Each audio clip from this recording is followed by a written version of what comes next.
How to get level 1000 enchantments in Minecraft. First, what we want to do is just open up your chat box right here, or chat command box. And this command will only work for Minecraft's version 1.17 and older, but I already have other versions of Minecraft, and I will put the code needed or command needed in the description for newer versions of Minecraft. So this is the one for 1.17 and older. So I'm just gonna input it right here and click on enter.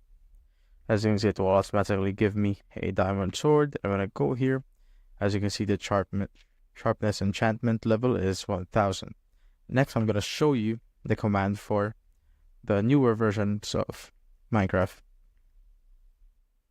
So now I'm using the latest release of Minecraft, and I'm just gonna input the command line that is needed. Paste it right here. So the max enchantment here is 255. And click on enter, and it will be the sword. And as you can see, it will only have 255 right there. And that's how you basically get level 1000 enchantments in Minecraft.